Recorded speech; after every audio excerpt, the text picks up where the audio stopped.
Salam dostlar. Bugün sizə dünya ədəbiyyatının ən mübahisəli kitablarından biri olan Madame Bovary əsəri haqqında danışacağam.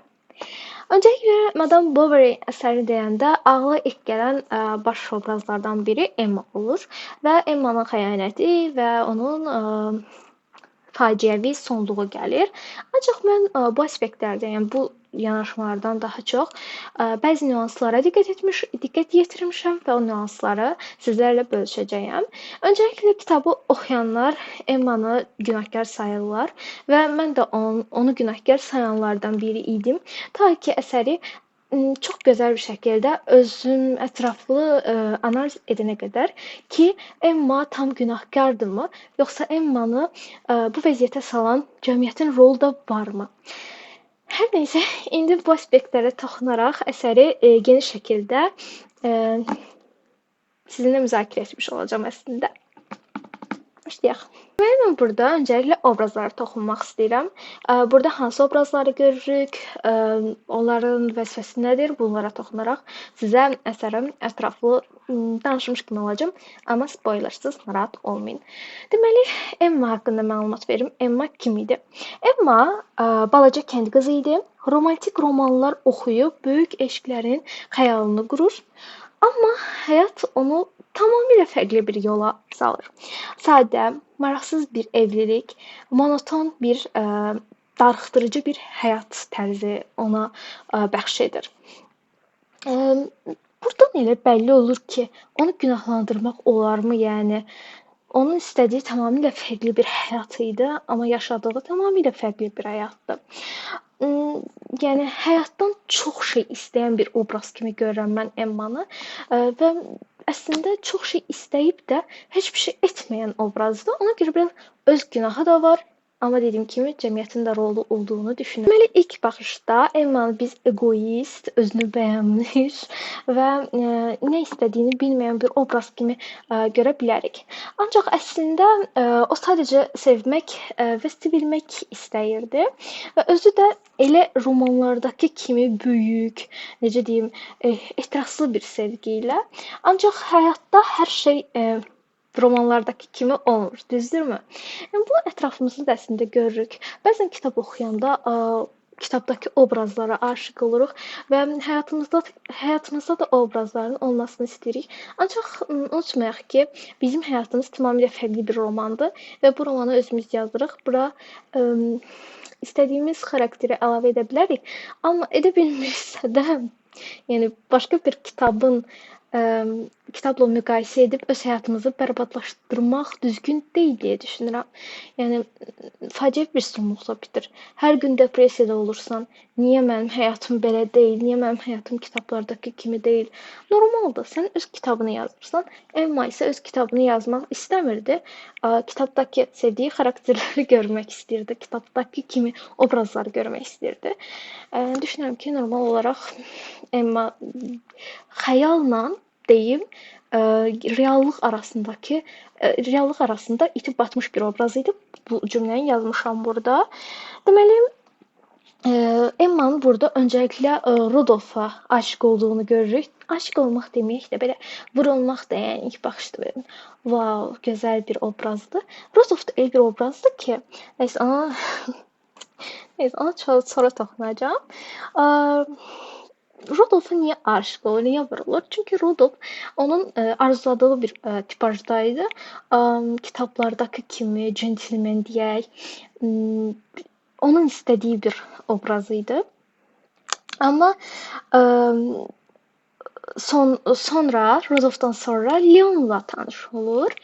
Leon da eyni qaydada kitabdakı obrazlardan biri idi və Emma bunu da sevir.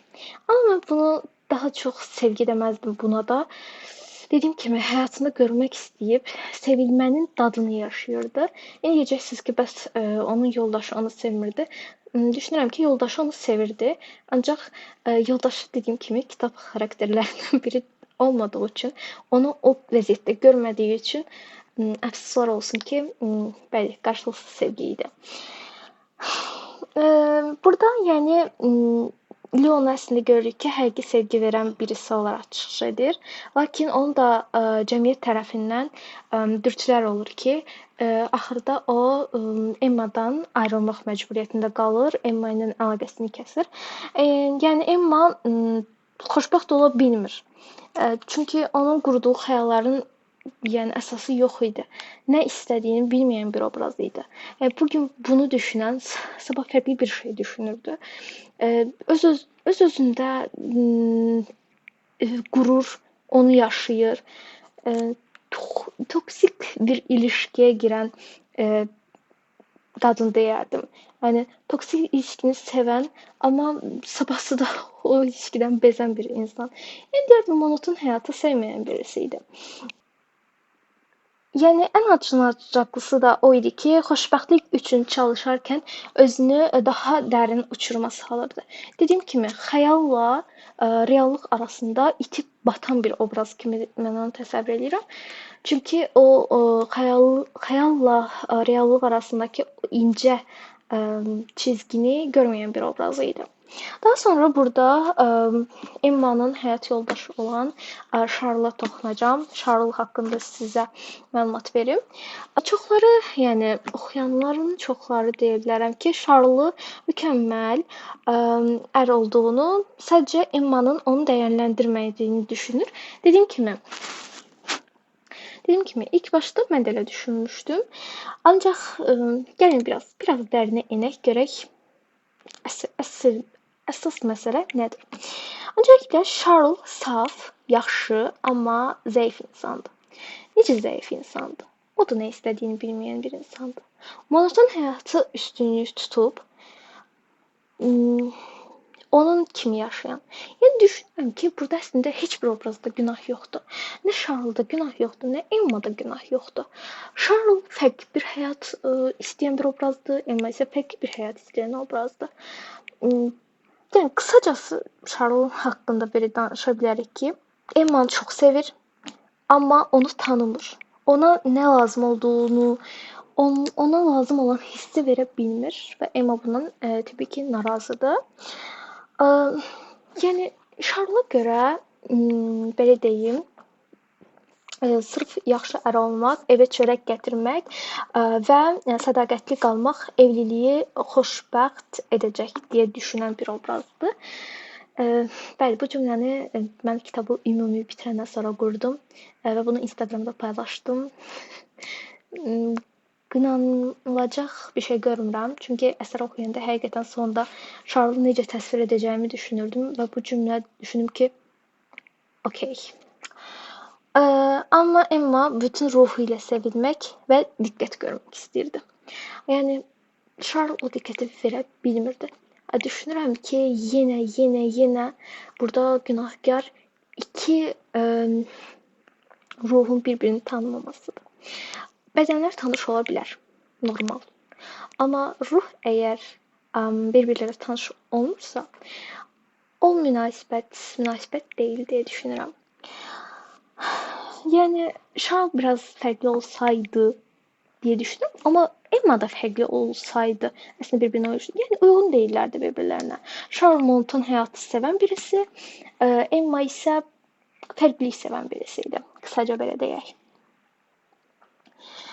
Daha sonra burada Rodolf və Leon obrazlarına toxunmaq istəyirəm. Onların yaşadıkları eşq mi idi, yoxsa öz egolarını belə deyim, tətmin etmək üçünmü bu işə başvurdular deyə düşünürəm. Bu ikisi deməli Emma'nın həyatında iki əsas obrazdır. Həqiqətən onu sevirdilərmi? Mən isə deyim ki, həqiqətən onu sevmirdi. Bəli, sevirdi. Sevgi fərqlidir. Yəni nisbi bir anlayışdır. Hər kəs üçün sevgi fərqli bir anlayışdır. Onlara görə sevgi fərqli olduğu üçün də onu sevirdimi sualına tam cavab verə bilmirik. Mən deyərdim ki, Rudolf olsun, Leon olsun, Emma'nın ruhunu deyil də bədənini sevirdim. Deyəcəksiniz ki, bəs Charles onun nəyini sevirdi? Charles onun ruhunu sevirdi. Amma ruhunu tanımırdı. Onun ruhunu tanımadan sevirdi. Ona görə fərqli bir şeylər yaşandı. Yəni müqayisələr çoxdur burada. Rudolfun tipini açım mən sizə. Deməli, qadınlara gözəl sözlər deyən, onları ofsunlayan, amma sonra ilk fürsətdə aradan çıxan tipik bir obraz idi. Yəni manipulativ bir obraz idi. Təsəvvür et, qadınları çox gözəl sözlərlə manipulə edən bir obraz idi. Centilmen görsənən bir obraz idi. Emma'ya etdiyi hərəkətlər Emma'nın gözündə wow dərəcəsində idi. Ona görə aşiq olduğunu düşünmüşdü. Amma sonda yəni bərbad bir son olur. Çünki Emma onunla bir gələcək düşünürdü, amma Rudolf onu nəysə spoiler olur mu, olmur mu? Nəysə, Rudolf'un bir gələcəkləri olmur deyim. Çox qəribə bir şəkildə ayrılırlar və həqiqətən Rudolf kimləri həyatımızda olduğunu çox düşünürəm. Daha sonra Leon'u görürük. Leon obrazı necə bir obraz idi? O saf görünürdü. Yəni elə bil ki, Emma'nı həqiqətən anlayırdı. Ancaq sonra həyatın reallıqları onun da hisslərini öldürdü və Emma'dan uzaqlaşdı. Çünki o da Emma'nın ona idealizə etdiyi sevgi qəhrəmanı deyildi. Qeyd edim ki, burada Leon'un anasıydı, nənəsiydi. Kesin nənəsi olmalıydı. Buna məktub yazır ki, bəs evli qadından uzaq gəzməlisən falan. Biraz da cəmiyyətin bu baskısı olduğu üçün düşünürəm ki, Leon Emma'dan ayrılır. Belə yəni. Yəni nəticədə Emma yenə tək qalır və istədiyi şeylər, yəni reallıqda mümkün olmur. Daha sonra isə burada bir obrazdan danışmaq istəyirəm. Bu obraz Ome obrazıdır. Ome obrazı əsərdə çox fərqli bir obraz deyə düşünürəm. Əslində əsərdə cəmiyyətin alt-üst təbəqələrini göstərən bir obrazdır. Necə yəni? Yəni o dönəmin, bu 1800-lərdə yazılmış bir əsərdir, səhv etmirəmsə. Nəysə, o dönəmdə var idi da belə alt-üst təbəqənin təbəqələşmə prosesini anlatılır. Yəni bu kitabda Ome ilə biz o prosesi görürük. Ome necə obraz idi? Yonville'in aptekçisi idi. Yonville şəhərdir. Şəhərin aptekçisi idi. Amma o sadə bir aptekçi deyil, o vəziyyətdən istifadə etməyə bacaran, başqalarının faciəsi üzərində yüksələn birisi idi. Baxın, Emma'nın başına iş gəlir, jurnalistlik edib yüksək təbəqənin gözünə girir. Yüksək təbəqənin iç aləmində olur. Charles məhv olur, onun heç vecinə deyil. Onun üçün heç bir önəmi yoxdur. Ətrafındakı insanların problemləri onun heç önəmli deyil onun üçün. Yəni hər şey öz xeyrinə çevirirdi. Əsərin sonunda da ən böyük qalib Ome olur. Çünki dediyim kimi krizi fürsətə çevirirdi. Və nə baş verdi? Əsərin sonunda ən böyük qalib dediyimiz kimi Ome oldu. Parisdən mükafat aldı, daha da yüksəldi. Çünki o cəmiyyətin necə işlədiyini daha yaxşı başa düşürdü. Dediyim kimi, cəmiyyətin içərisində olduğu üçün cəmiyyət nəyi tələb edir? Cəmiyyətə nə lazımdır? Cəmiyyətdə bu nələri versən, o səni yüksəldər deyə o yüksəldi. Yəni Flaubert'in də burada göstərmək istədiyi şey budur ki, həmişə yaxşılar yox, bəzən hiyləgərlər qalib gəlir. Bunu çox gözəl bir şəkildə göstərir. Okay. Sondakı sualı deyim mən sizə. Mən sualı belə qoymuşam ki, bəs əsl günahkar kimdir burada? Yəni burada fərqli bir obrazların faciəvi sonluqlarını görürük. Və bəzən düşünürəm ki, insan özünün günahkarı olur. Öz həyatındakı etdiyi seçimlərin günahkarı olur. Cəmiyyətin burada önəmi var idi? Var idi. Yəni əsl günahkar bütün bu obrazları formalaşdıran cəmiyyət idi. Elə bir cəmiyyət ki, insanlara real deyil, xəyal dolu gözləntilər verir, sonra isə onları o xəyallardan tək qoyub cəzalandırır. Bəs siz nə düşünürsünüz? Ümumiyyətlə oxuyanlarınız varsa bu əsər haqqında nə düşünürsünüz? Sizcə əsl günahkar kim idi? Yəni mənim kimi düşünmürsünüzmü, yoxsa cəmiyyətin heç bir günahı yox muydu? Yəni məncə tam günahkar heç kim deyil. Hər kəsdə biraz günah var. Hər kəs biraz günah işləyib. Belə, bu qədər. Burada qeyd etməyi unutdum. Əsas məsələyə keçək. Bu kitabı almaq istəyirsinizsə öncəliklə alacaqsınızsa, oxumaq istəyirsinizsə, məncə oxuyun ki, əsər haqqında maraqlı faktlar var. Onları da ayrı bir videoda çəkəcəm. O videoda səhifəmə keçib baxa bilərsiniz. Deməli, çox maraqlı bir əsərdir. Oxumanızı tövsiyə edirəm. Ancaq bu nəşriyyatdan deyil. Qətiyyən bu nəşriyyatdan önərmirəm.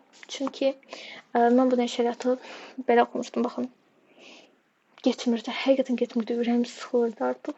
Düzdür, biraz Emma'ya sinir olub kitab bağladıqlarım oldu, amma həqiqətən son düşünün 50 səhifə falan qalmışdı, mən oxuya bilmirdim. Yəni düşünürəm ki, bu axıcılıqdan getmir. Çünki mən bunu araşdırdım ki, Flaubert çox axıcı yazan bir yazardır və düşündüm ki, tərcüməsi də axıcı olar, ancaq tərcüməsi məncə biraz da üstündə işlənməlidir ki, insana axıcılıq versin. Şəxsən dediyim kimi sıxılaraq oxuduğum dramalardan oldu.